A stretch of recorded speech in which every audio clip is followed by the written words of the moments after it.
Good evening. Good evening, everyone. Good evening.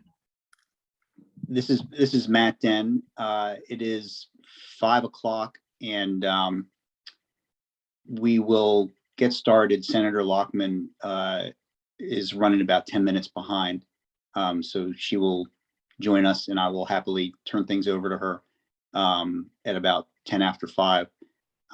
We had let folks know that we were going to try to be a little bit flexible about our agenda tonight because we did have one voting item, and I know that we had some members who had some other commitments. So as soon as we have a quorum, then we will turn to that so that voting members can hear the discussion, and if we were able to vote on that agenda item. And in the interim, maybe what I'll do, just so that we're making efficient use of everybody's time, is I will jump down to item 3 on our agenda, which is an update on the RFPs that are related to the consortium's funded recommendations. I'll give you about a 5-minute update very quickly, and again, as soon as we have a quorum, then we will jump right over to our action item. So on item 3, RFP updates, we've got a lot of news to report this month. Some of the funding that was directed towards some of Reading's recommendations has actually started to result in some tangible programs, and good things are happening. And we're also learning some lessons from how these RFPs are happening that I think are going to help us improve going forward as we hopefully expand on this work. Since our last meeting, we have some more details on the pre-K funding. The General Assembly, you may remember, had appropriated about $2.3 million to support Reading's recommendation that the state try to provide day-long quality pre-K programs for 3-year-old and 4-year-old students who were in the feeder patterns for the state's elementary schools in the city with the state's highest poverty levels. And there were 4 pre-K programs that were awarded money since our last meeting under this competitive bid process. And those were Kingswood Community Center, Latin American Community Center, St. Michael's School and Nursery, and the Leap of Faith Child Development Center. All 4 of those centers had submitted proposals to convert half-day pre-K slots into full-day pre-K slots. And the total number of kids between those 4 facilities that are going to have the opportunity to attend full day rather than half day is 110 kids. So that's a good interim outcome. 110 kids is a pretty substantial percentage of what our target group had initially been. And they're, again, all going to go from half day to full day programs. And the programs are also funded generously enough that they should be able to hire well-qualified staff to staff those additional hours. We haven't yet achieved what our real long-term goal was, which was that we wanted to get children who are in these feeder patterns who aren't currently in any organized pre-K at all into quality programs. So we were able to expand from half day to full day, but our long-term goal is to try to get help for some of these kids who currently aren't receiving any level of organized services. What we were told anecdotally by some folks who were interested potentially in participating was that the timing of this grant opportunity was really a challenge. There were a lot of providers who just didn't have physical space to accommodate more kids on such short notice. And they were really hesitant also, some of them, about expanding their capacity if they didn't have some confidence that this funding was going to be permanent. So with this pre-K initiative, I think going forward, as we try to build on it, we're going to have to try to get a real sense from providers of what's needed to get them to provide space for more kids. And having the funding be predictable and be permanent seems to be pretty important. And Senator Lockman, when she was presenting Reading's recommendations to the state budget office, emphasized that in asking the governor to make this pre-K funding part of his proposed recommended budget. So that's the pre-K initiative. We also got word just a few days ago about the 3 schools in the city with elementary school age children that are going to be receiving the wraparound service and in-school health center grants that we had also recommended. And these grants, if you'll recall, expand the school day with quality programming. They're supposed to expand the school year with quality summer programming. And they're also supposed to provide in-school preventative health care services for the children that are attending those schools. The three schools that won the competitive bid process with DOE were Bancroft, Bayard, and Coomba Academy. Bancroft and Bayard are going to be partnering with the United Way and with the Life Health Center for the provision of the healthcare services. And Coomba is going to be partnering with the Community Education Building and working with Christiana Care on the in-school healthcare services. I haven't had a chance to review all of these bid proposals in detail. A couple of them look like they build on existing partnerships because United Way is already involved in some programming, I think at Bancroft, and I think the same is also true for the Community Education Building at Coomba. But it's good news. I mean, the kids at these three schools are going to be getting more help, and we're going to need going forward to sit down, take a look at the proposals and see how close they are to what we had envisioned when we made the recommendations, and whether we need to make any changes going forward in terms of the level of funding or the requirements in order to make sure that the programs that are being offered match up with what the intent had been. But good news for the children attending those three schools. We also have, I think, a very good resolution to an issue that we had wrestled with a couple months ago, which was that we had a professional development RFP that didn't really match up with what the Educator work group had envisioned when it made its recommendation. The only schools that bid on that RFP were two elementary schools from Seaford, which qualified because they also have extremely high percentages of children who are classified as low income. But Senator Lockman was able to allocate about $495,000 from the one-time funds that the legislature had also awarded for Reading priorities to allow the Educator work group to work with the Department of Education to try to tailor a professional development program that matches more precisely what the Educator work group thinks is needed. And then in addition to that, because only about a third of the money that was set aside for that professional development RFP was needed to fund the two Seaford schools, there's also about $500,000 in additional funds that Senator Lockman can now ask the budget office and controller to allocate to the Educator work group's priorities. So it definitely was not a linear path getting to where we are, but we think we've landed in a very good place, and the Educator work group is going to have an opportunity and going to have ample funds to work with the Department of Education to try to design a program that work group thinks is necessary and really optimal to achieving its stated goals. So those are the updates on the RFPs. The state has also approved the release of funds for some of the other priorities that the consortium had outlined, including a $500,000 expansion in home visitation programs for infants and toddlers, and also the creation of a database of racial disparity data that Dr. Harrison and Professor Payne had taken the lead in crafting. So the summation is good things are happening. They're happening imperfectly because a lot of this is brand new, but we can start to see now that we're having the opportunity to help a lot of kids who deserve the help and need the help in a very real and tangible way. And we're going to be able to refine and improve these efforts going forward. So that is that's the update on the RFPs. And again, I think across the board, good news. I thought I saw that Senator Lockman had joined us. I did. So welcome to your meeting. And Our meeting.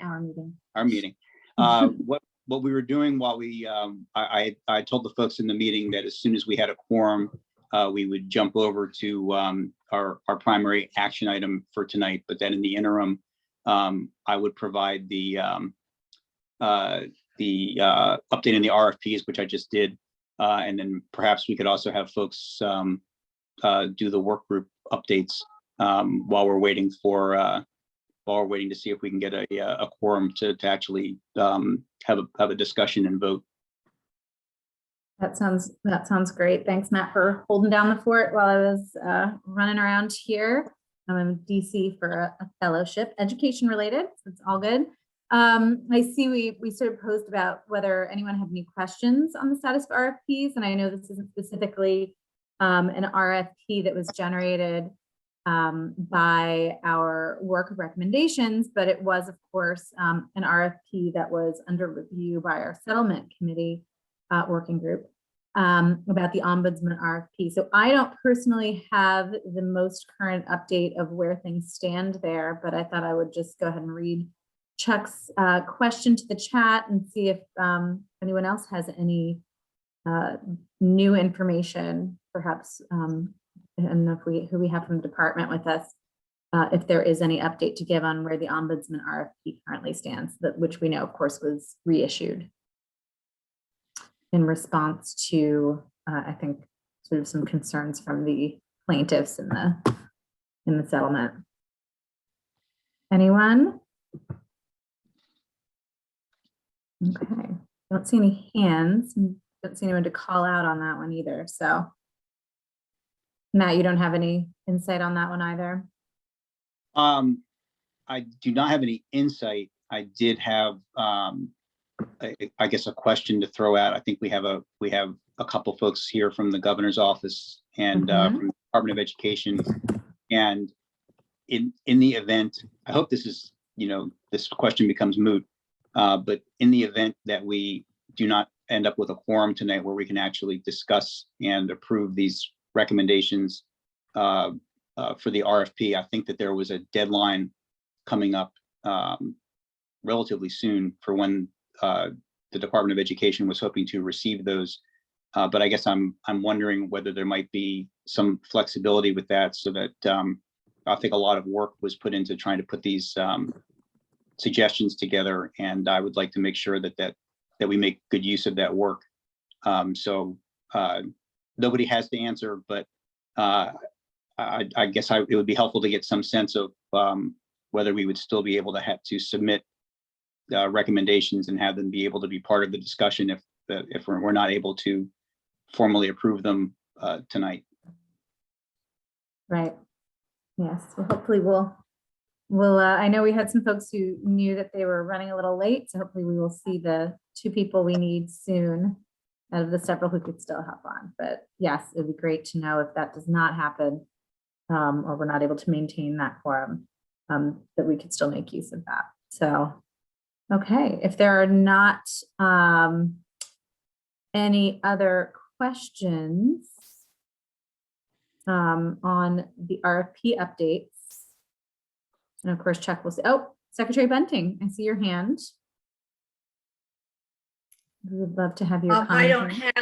I don't have that update that you're asking for, Matt, but if you send me your exact question, if you send me the email, I will send it to someone who has been working on that project and can get us an answer. Okay. I think we can do that. All right, thank you, Secretary Bunting. So with that, I believe we are at the point in our agenda to move on to work group updates.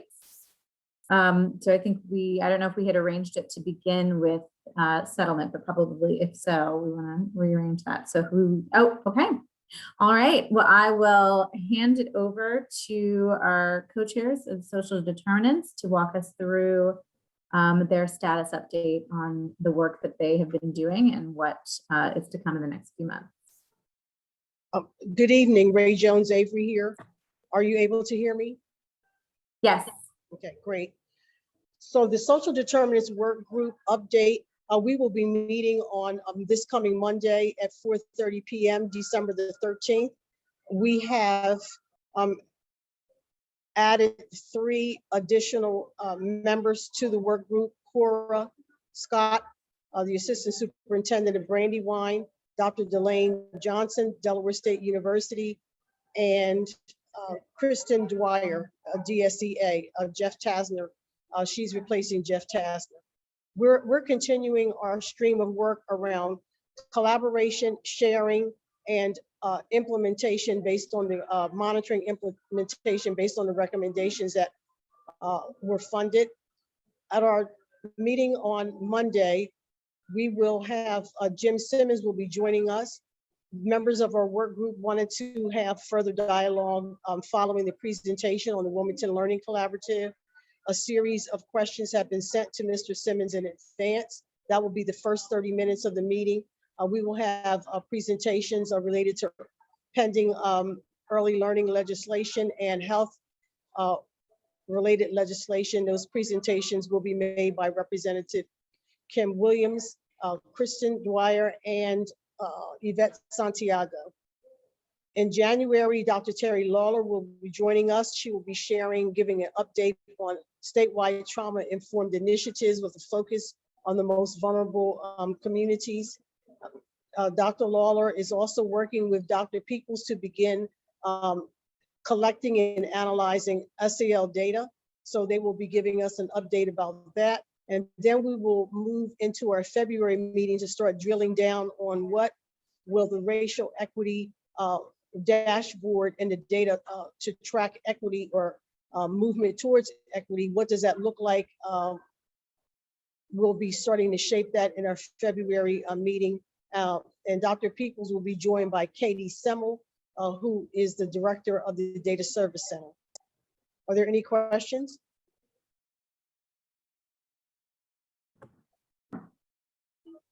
Thank you. No questions. Thank you so much, Ray and Jeff, for your leadership on this work group. It looks like you have a pretty robust set of months ahead. So hopefully people will have the opportunity to tune in and participate in those presentations and discussions. Thank you. Okay. So the next one is the settlement work group. I think we're at 12 currently. So if we want to jump forward and then go back to this one for the vote, Sure. we could do that. Yeah, let's go ahead and do that and circle back hopefully soon. Okay. Okay, do we have Representative Chikwocha with us?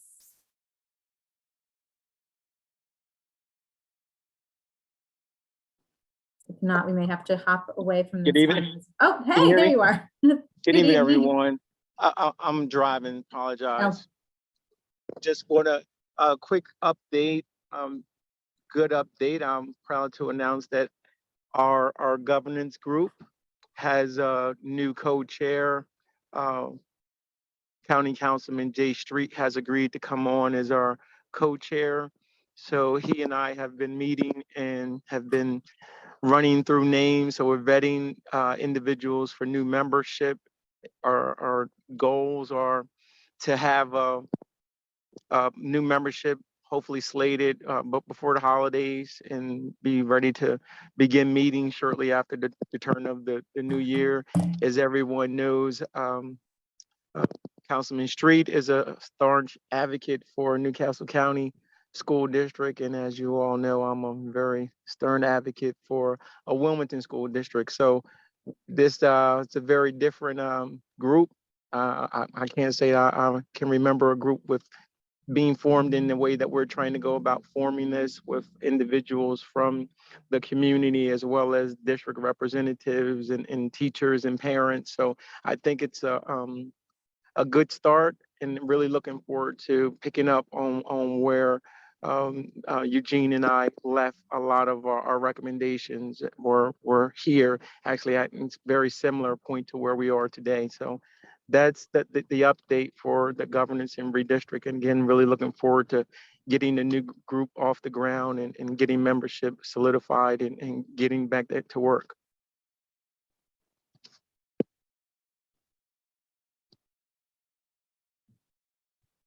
Okay, thank you for that update. I see one hand so far, so I think you may have a couple questions coming your way. Tika. Thank you. Mhm. If we are reconstituting that group, the members that were currently, are they going to be part of the group or not be part of the group?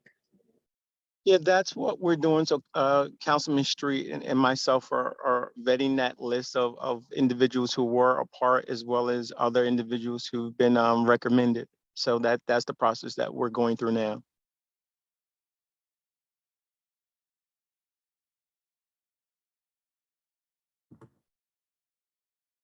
Okay, Tika, did that answer your question? At this time, thank you. Okay, sure. Do we have any other questions for Representative Chakwocha about next steps for the governance work group? We certainly will have much more opportunity as that takes further shape, but you know, are glad to know that we have reconstituted leadership there, and I think some early sort of work plan strategy coming online. Okay, any other questions?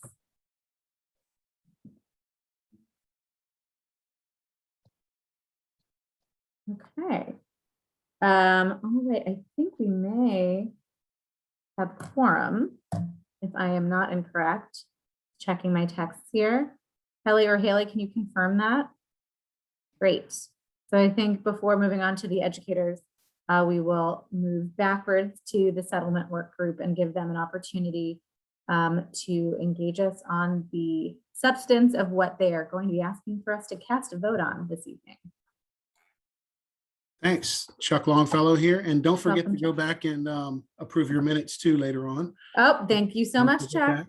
So the settlement work group, our major line of effort lately has been just trying to come up with some input for the scope of work for the independent funding assessment. The independent funding assessment got funded in, did it get funded this year? I'm trying to think now. Did it get funded this year, or is it on slated for next year? I think it's next year. Right, next year. Yeah. So we just wanted to get ahead of things though and provide some input to the scope of work. So what we did is we worked together, we crafted a memo to try to give some meat for the scope of work. The Department of Education did put out an opportunity for people to provide input via an email box. And they did have a very, very light draft scope of work out, but it was pretty much just the text from the settlement. So, you know, we thank them for the opportunity to provide information. We hope that they take it under consideration and integrate that into what will eventually be their request for proposal. So we as a work group are recommending that the Reading Consortium approve this input to the scope of work so that we can send it on to the department to be integrated into the scope of work. The public comment is due December 10th. Today is December 9th, so we are right on time. We made it. We're going to ask the consortium if they would vote to submit the memo to the Department of Education.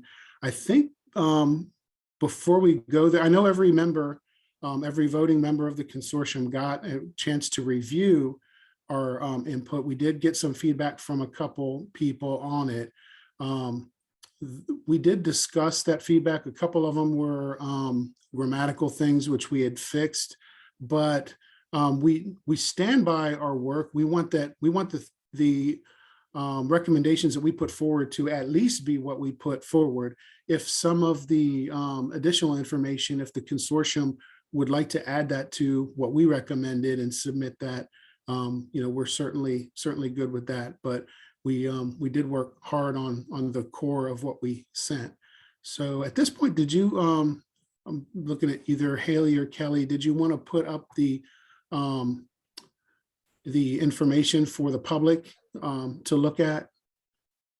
I didn't want to read the Yep, whole thing to I was just everybody, gonna- but Let me that way- just find the document here. and I did see a chat Got it. pop up. We have a question from Maria Chuck about the scope from DOE and sort of whether or not that can be reviewed prior to it going out officially. Do you want to speak Oh, to right. that process? And that's not a process. I don't know what DOE intends to do on that. That's a question to the Department of Education. So, but that's a great question. So let's leave this up here a little bit for a few seconds and then scroll forward. And then I think if there are any questions that people have, and I think that we also have a slide or a page created with the feedback we got from members too. Is that correct? we'll show that too. So this here is the recommendation that the work group put out. So we're asking you at the minimum to vote to approve that we send this on to Department of Education for consideration for the scope of work.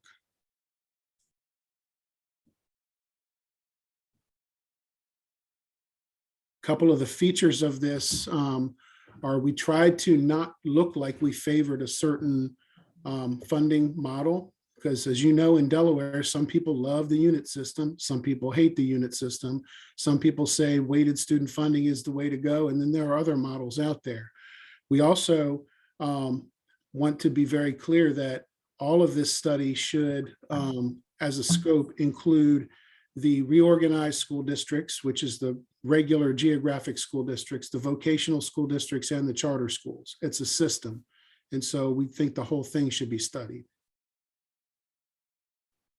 Okay, keep on scrolling. I know our members have read, but in That's this right. way, if we have somebody viewing later on, they can pause it and so forth.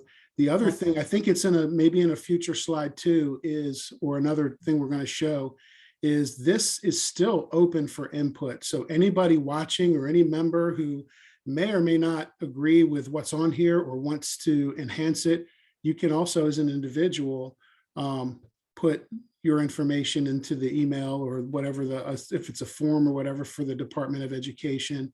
Yeah, I think it's an email. You can send it to them as well. Or you can also say, hey, that thing that the Reading Consortium passed, yeah, we agree with it. Or our organization agrees with it, and maybe endorse that further. So, all right, this is the end of our recommendation here.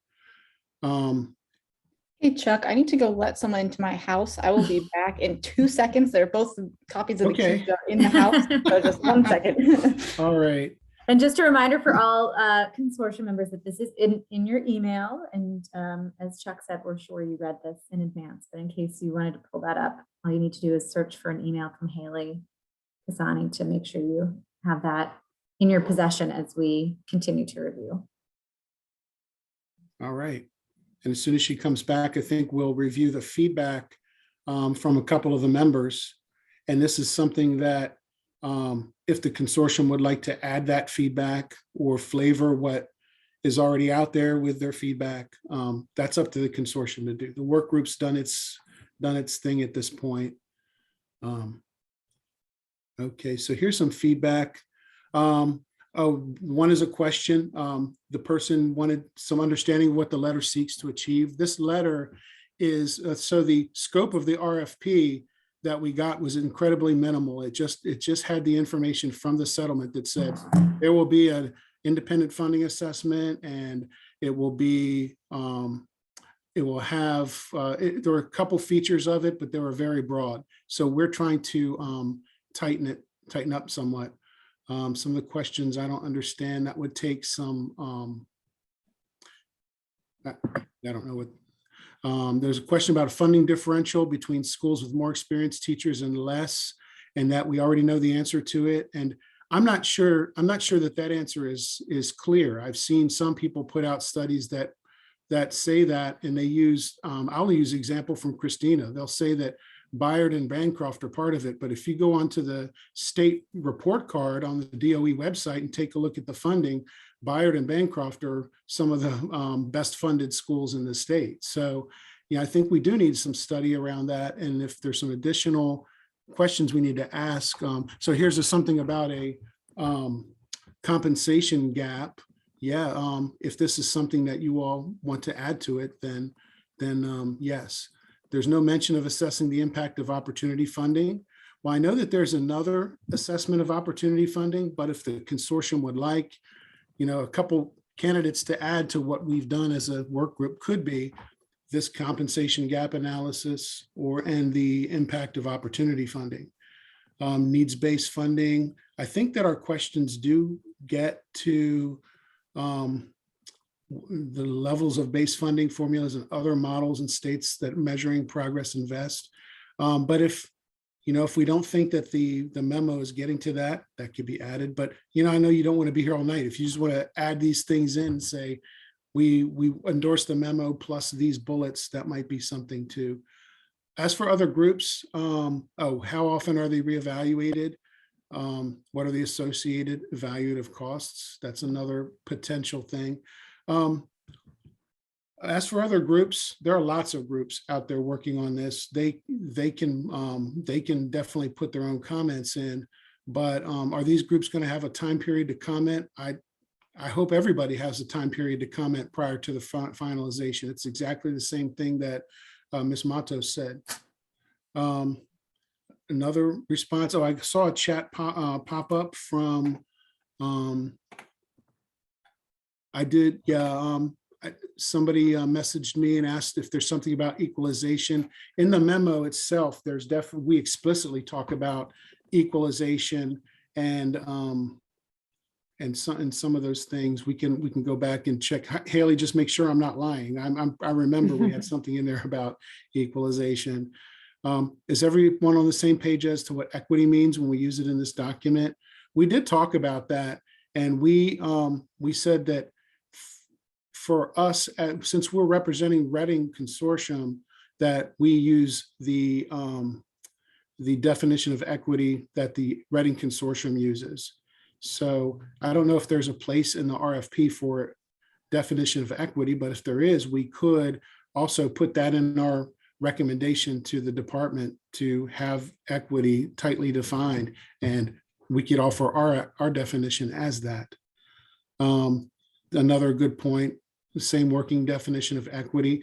So I don't know if we had it in there. It wasn't one of the versions of our memo that we wanted the vendor, when they respond to the RFP, to tell us what their definition of equity is. And that could be something that the RFP committee could use in their evaluation to select a vendor, just to make sure that that is consistent with our values and our thoughts and so forth. So that's possible too. Remember, we got to turn this memo in by tomorrow. So, we could just list a couple things to put in. Yes, I saw a chat. We did have we actually have a definition of equity on the Reading website, the Reading Consortium website. All right, Haley, would you scroll, or is there any more here? Nope, that's it. Okay, and then do the one, if you would also put up the screen from the Department of Education with the information on the providing feedback. And maybe even put that email in the chat if you would, just so people know what was put up as the original scope and what we're responding to. Yeah. And Chuck, if I may, Yeah. would you mind if I invite Secretary Bunting to speak briefly to sort of the process and this public comment component of the RFP? Oh, absolutely. Okay. Absolutely. Secretary Bunting, I know you might have a brief sort of clarification Thank on you. how this process differs from what we've done in the past.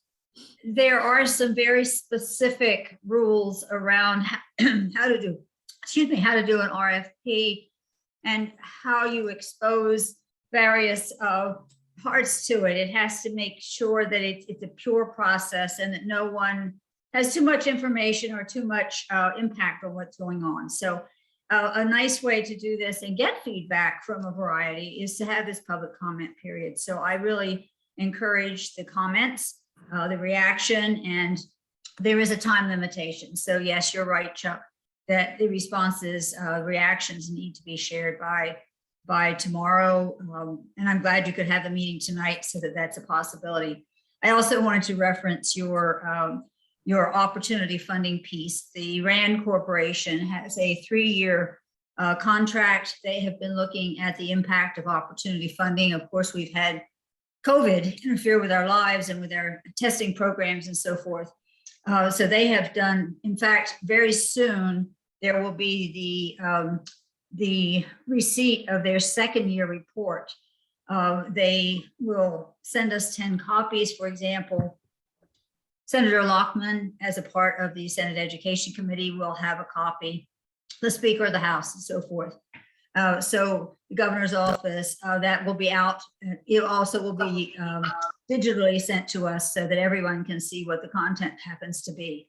But there is someone already hired by the state to give us feedback on the impact of the opportunity funding. So we'll make sure that you're aware of that when it comes out. That may not be something that you want to include in this just because it's already being funded. Thank you, Thank you, Dr. Secretary. Bunting. Mhm. So what you see on the screen here is the draft scope of work that was posted.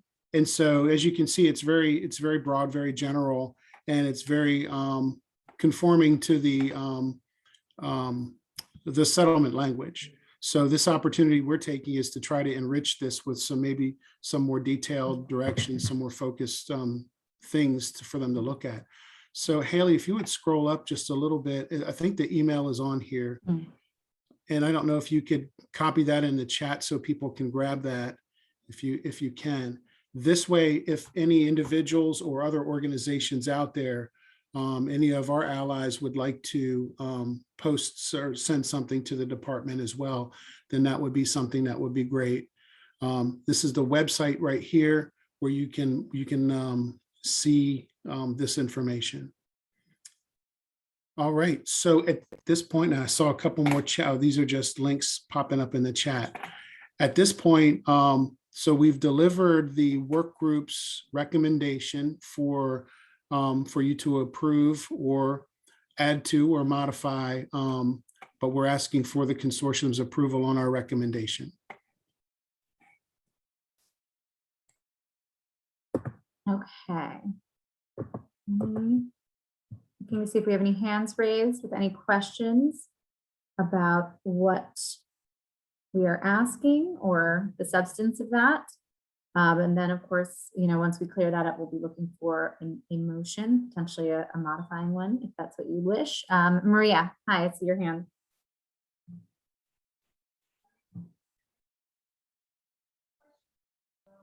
Maria, can you unmute? We submit these recommendations to the Department of Education, but that doesn't necessarily mean that they need to use them. Is that correct? Correct. They're not bound, and anyone can, Chuck or Secretary Bunting, you can feel free to weigh in too, but this is us submitting our feedback as a full consortium through that public comment period, but that is ultimately up to the discretion of the department, how they utilize our feedback. Thank you. Yep, absolutely. Thanks for the question. Ray? Thank you. My question is, how will the input from other members of the consortium will be incorporated or will it not be incorporated? And are we being directed to write our own communication? I'm not clear about the path forward.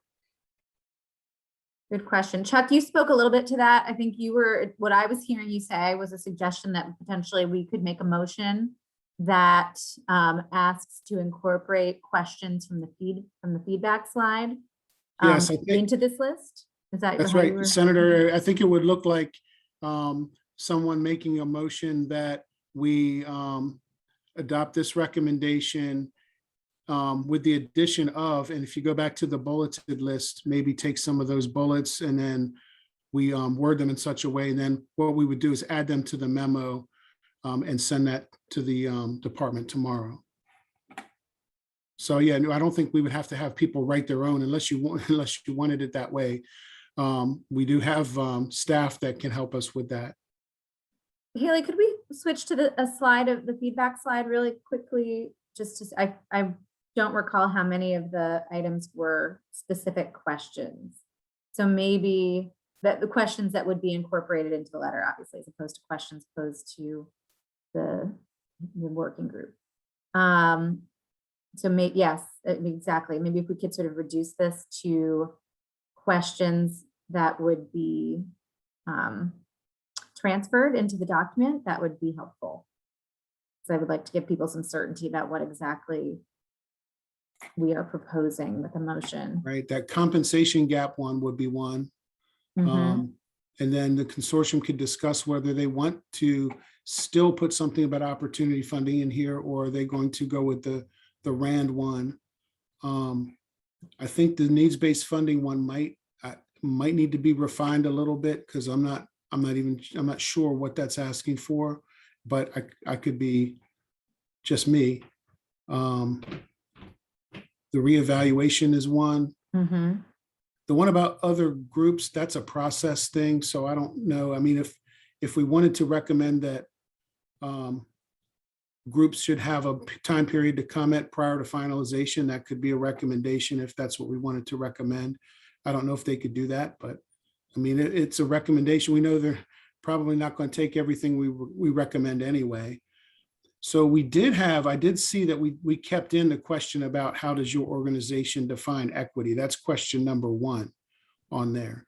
So maybe, we could, if you want to discuss, does that do it? Or do we need to refine that? Okay. So then, so it looks like the ones that we have highlighted are those the ones that we are talking about transferring. I think we did answer the question about groups potentially being impacted. To me, it seemed that the public comment period that currently is in play is that opportunity. But of course, if we do feel that we should be requesting there be further opportunity. I think, yeah, I think there was another part. If you go back, well, you don't have to go back to our recommendation, but part of our recommendation was that before this goes out to the world, is it going to be some outside organization with their interpretation and maybe some groups could look at it just to kind of vet that, not necessarily to shape it to make it say what they want, but just in case something is way off base. I think that might have been the intent, but I'm not sure. I'm trying to think of who was the original proponent of that. It might have been Dean Henry, but so I don't know if he wanted to clarify that. But that last bullet before response 2, I think talks about that, because I think we're saying we wanted Reading to be able to look, and the contributor on this one might be saying other groups should also have that opportunity if Reading does. Okay.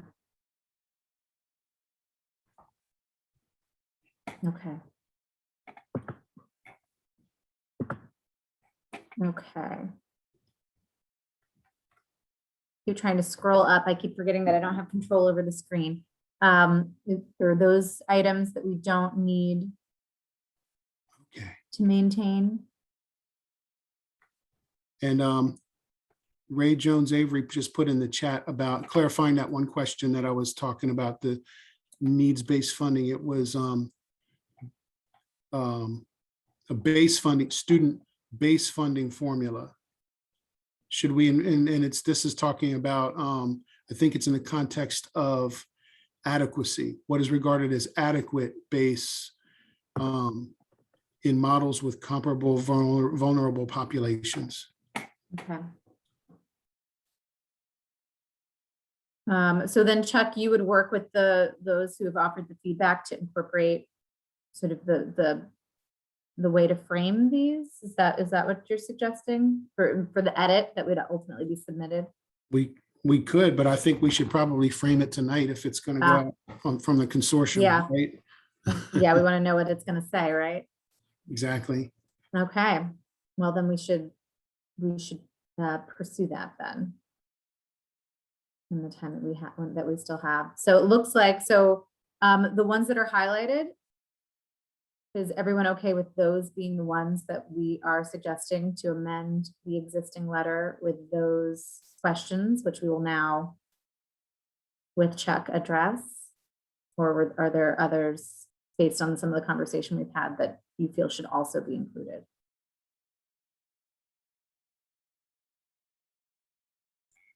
Okay. Haley, would you make sure, I did get something in the chat about equalization. Can you just check our recommendation to make sure equalization did get in there? I'm pretty sure it did. Sure, I'm pretty sure it did too, but let me just check.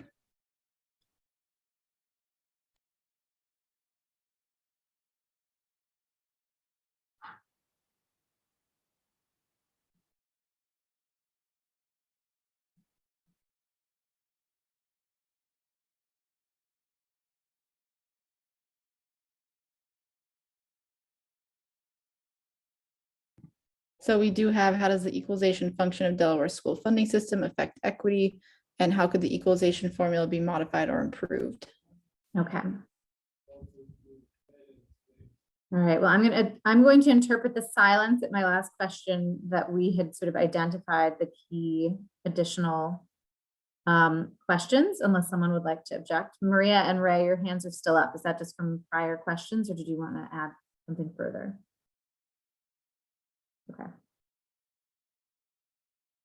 So maybe, Haley, we can sort of, for this document, kind of reduce to those items. And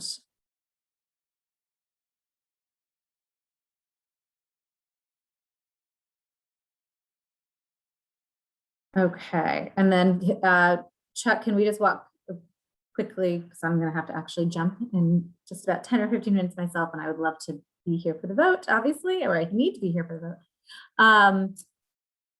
And if we can quickly do any language changes on this need to do. So this looks like a pretty fleshed out question. Chuck, do you want to walk us through this?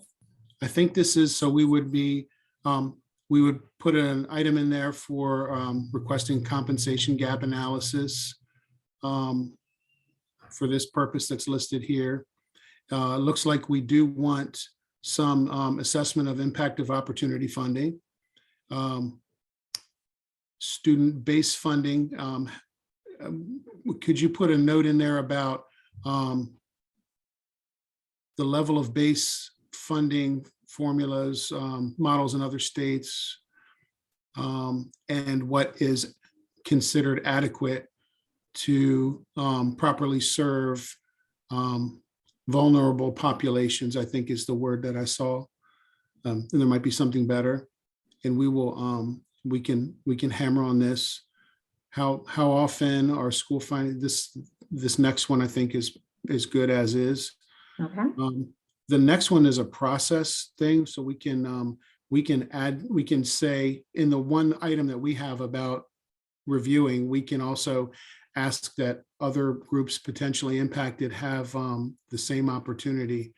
And I think that our question number 1 on the other one covers the thing underneath response number 2. We asked them to define equity in their response. So I don't think we need the one under response number 2 unless somebody else thinks we do.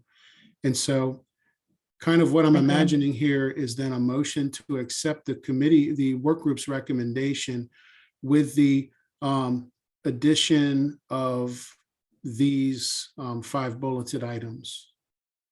That's what I think. Okay. That's what I'm feeling right now. That sounds good to me. I'm going to, Dean Henry, you had a question? It's a little bit of a comment. The needs, the base funding was intended to be in question number 1, which is in our submission, which it talks about how much is needed to achieve equitable outcomes.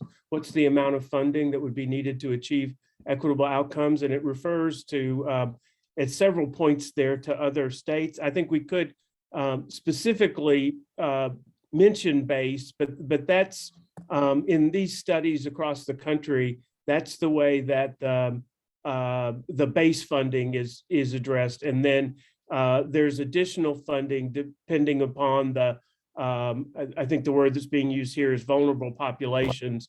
So and those are typically in these studies defined as economically disadvantaged students, students with disabilities, and English learners. So those are the 3 categories that are most often used in the weighted pupil funding. And just the question about how often are they reevaluated, I think we could ask that question, but that's done very differently in different states. Maryland has a cycle, but most states do it episodically. I think that's a question for the governor and the legislature and the consortium, rather than to ask a consultant to comment on reevaluation. So I think in general, the opportunity funding is not covered here because of the in our questions there because of the RAND Corporation study. But if that's deemed to be inadequate, I read the report, the last report, and it seems to me it's a high quality evaluation of opportunity funding. Thank you. Thank you. All right, I think we captured that. Superintendent Shelton. I was going to say it earlier, but Dean Henry, I just want to comment on, add to what he said. I think potentially we're not looking for somebody else to do the study, but it would probably be very appropriate and important that whatever this group does incorporates that work. Maybe that's a better way of phrasing it. Thank you for that. Okay, I think we are getting there, and we need to take the vote. Chuck, did you want to restate the motion as you feel it should be stated, and then perhaps we can have someone else offer a so moved? And Sure. So the third bullet, it's question, it actually ended up being question 2 on our latest version. So change that to question 2. And so we'll just make sure we incorporate the stuff in there. But so I believe the motion we're looking for is to accept the recommendation of the settlement work group to recommend the content of the memo for to be integrated into the scope of the independent funding assessment RFP, with the addition and or integration of these 5 bulleted points on the feedback sheet. so moved. Happy to do that. And can I get a second from a member of the consortium?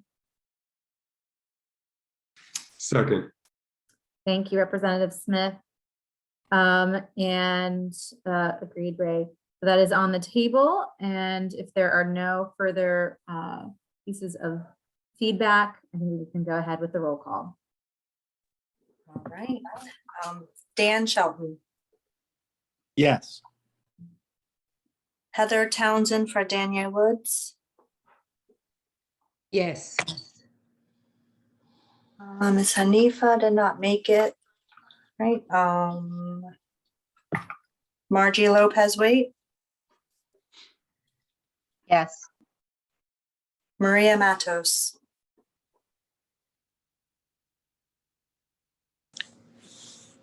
Yes. Matt Den. Yes. And then we are at Representative Michael Smith, Yes. Representative Namdi Chikwocha, Yes. Noel Picara, Yes. Ray Jones Avery, Yes. Stephanie Ingram,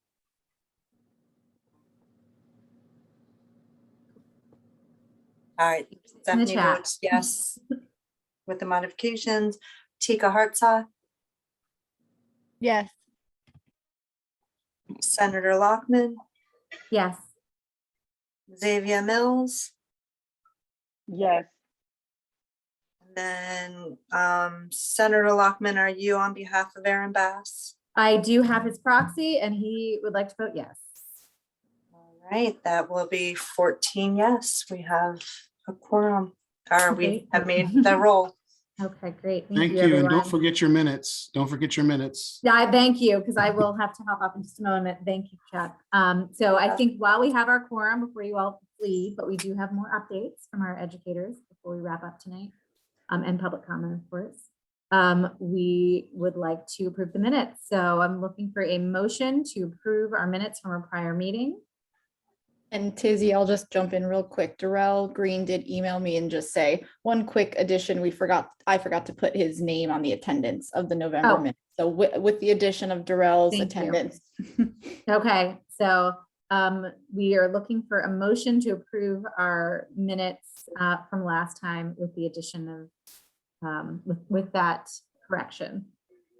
This is Tika. I move to approve the amendment with the minute with the amendment that Haley just provided. Thank you very much, Tika. Can we get a second? Second. Okay, thanks, Rep. Smith again. And I think we can go ahead with that roll call. All right, Dan Shelton, Yes. Heather Townsend for Danielle. Yes. Margie Lopez Wait, Yes. Maria Matos, Yes. Matthew Den, Yes. Michael Smith, Yes. Representative Chakotcha. Sorry, Representative. Yes. Noel Picara, Yes. Ray Jones Avery, yes, Stephanie Ingram. Yes, thank you. Tika Hartsock, Yes. Senator Lockman, Yes. Xavier Mills. Yes. The minutes have passed. Thank you. All right, that's great.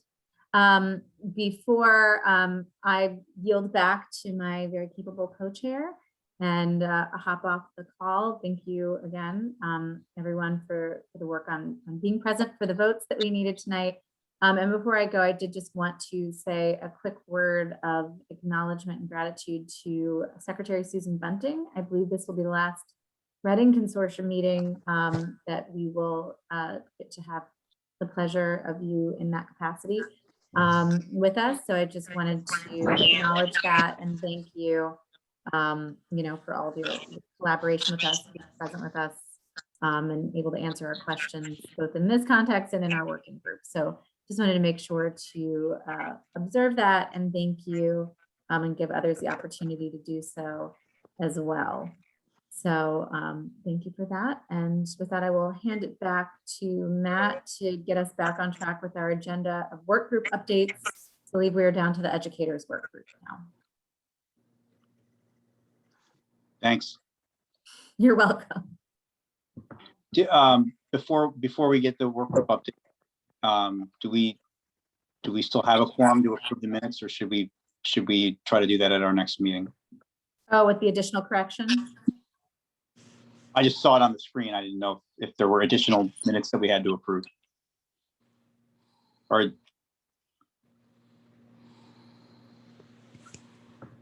I think that was pointing out another incorrect element of the minutes that we just voted for. okay, Right? I just wanted to make sure we didn't have any outstanding minutes. Okay. If either Noel or Mike want to give us an update from the educator work group, that would be great. Yeah, Sure. I can do that. Yeah, please. Thank you. Yeah, no problem, Mike.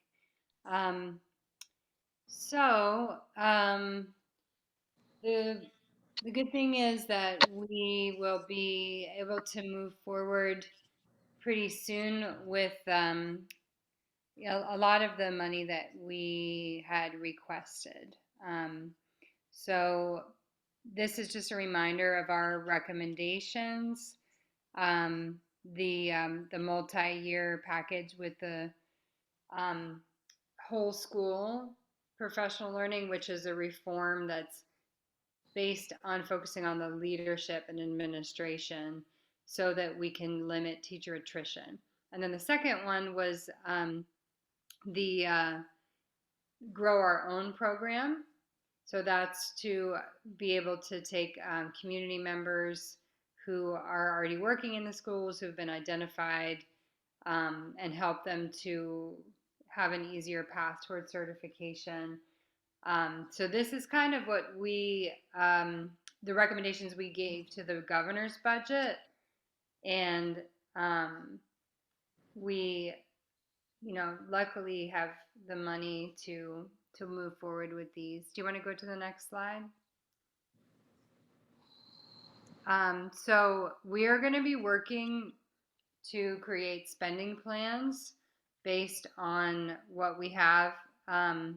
Matt, do you want me to share the number that we had talked about? Is that finalized, or are we still in the process of finalizing the amount of money that we're receiving?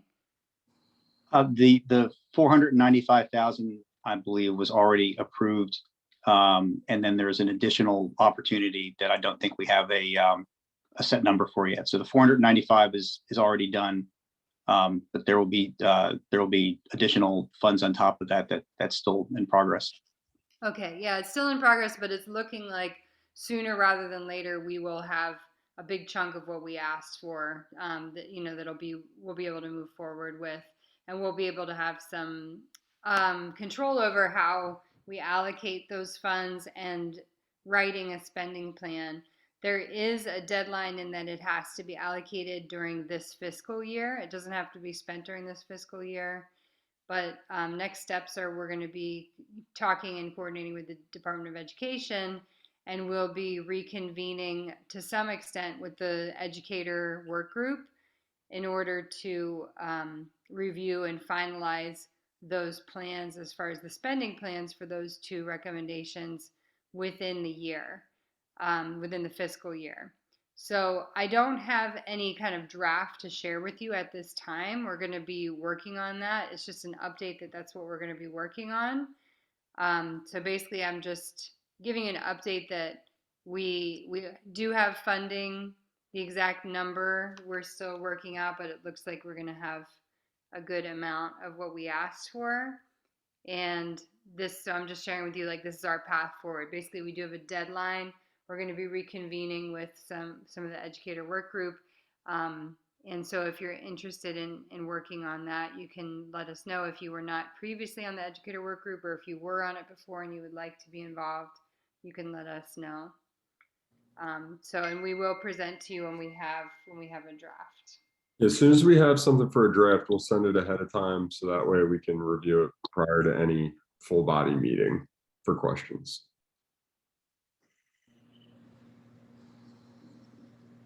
Yeah, so are there Great. any questions at this time?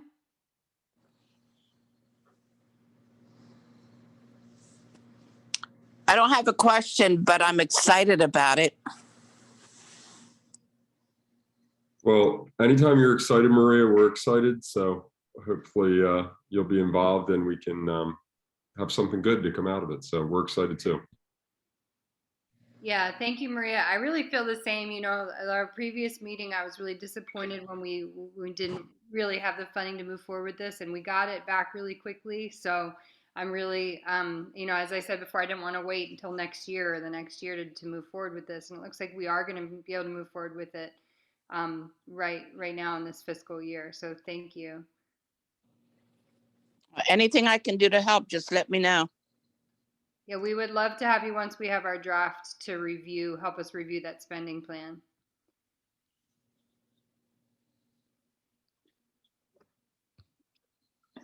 Noel, Mike, thank you. Also, thanks to you, Matt. Matt did a lot of groundwork behind the scenes to get us to this point, and I know he got the brunt of the frustration some of the time. So I just want to say thank you to Matt, because you really helped navigate it all forward, and Noel, really, because you know, we were able to finally get back and stick to what our intentions were, and so your help, Matt, to navigate that was fully instrumental in that. Yeah, I really appreciate you giving us the opportunity to really write those recommendations to the governor to make sure that they were in line with what we were asking for.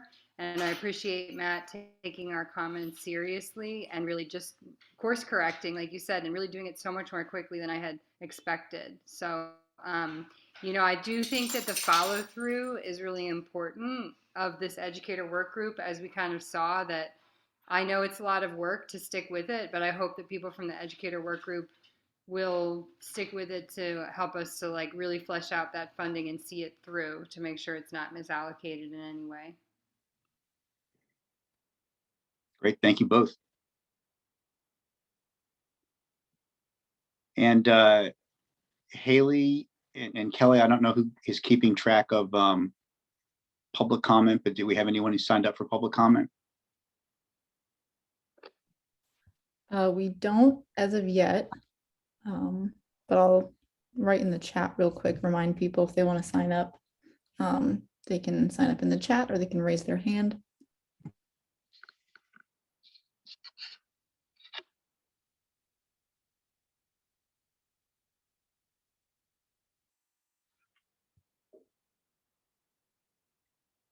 Okay, well, we'll wait for a second. And in the meantime, I know this is a very busy time of year for everyone with both work and holiday schedules. So I appreciate people making time to be with us. And at the risk of being repetitive, I also wanted to acknowledge Secretary Bunting, who I think has been literally at just about every single meeting of both this consortium and all of its work groups. And we appreciate her involvement, and I frankly hope it will continue. Just very appreciative of all that she has done, both for the folks in Indian River and statewide.